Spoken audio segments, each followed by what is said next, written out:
ഞങ്ങൾ കൊട്ടാരക്കരക്കാരുടെ ഏറ്റവും പരിശുദ്ധമായ ഒരിടം എവിടെയെന്ന് ചോദിച്ചാൽ ഒട്ടും മടിയില്ലാതെ പറയാൻ കേട്ടോ. ഇതാണ് കൊട്ടാരക്കര ശ്രീ മഹാഗണപതി ക്ഷേത്രം. ചില വൈകുന്നേരങ്ങൾ ഏറ്റവും മനോഹരമാകുന്നതും ഇവിടെ വരുമ്പോഴാണ്. എനിക്ക് ഏറ്റവും ഇഷ്ടം അധികം തിരക്കില്ലാത്ത സന്ധ്യകളാണ്.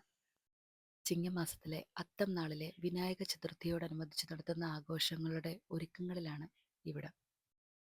അന്നാണ് വളരെ പ്രശസ്തമായ മോദക വഴിപാട് നടത്തുന്നത്. മനസ്സിനെയും ശരീരത്തെയും ഒരുപോലെ തണുപ്പിക്കാൻ ഈ ആൽച്ചുവട്ടിലെ കാറ്റ് തന്നെ ധാരാളം മതി. ഉള്ളിലുള്ള ദുഃഖങ്ങളുടെയും പ്രയാസങ്ങളുടെയും ഒക്കെ ഭാരം ഒന്ന് കുറയ്ക്കുവാൻ ഈ ഒരിടത്തിന് സാധിക്കുന്നുണ്ടെങ്കിൽ അത് വലിയൊരു കാര്യമല്ലേ.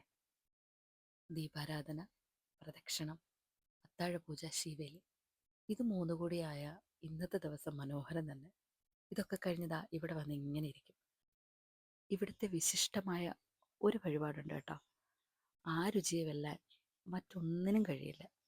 ഈ ഉണ്ണിയപ്പം, നല്ല ചൂട് ഉണ്ണിയപ്പം, ഇതുകൂടി ഒന്ന് രുചിച്ച് നോക്കിയാൽ ഇന്നത്തെ ദിവസം അതിമനോഹരം.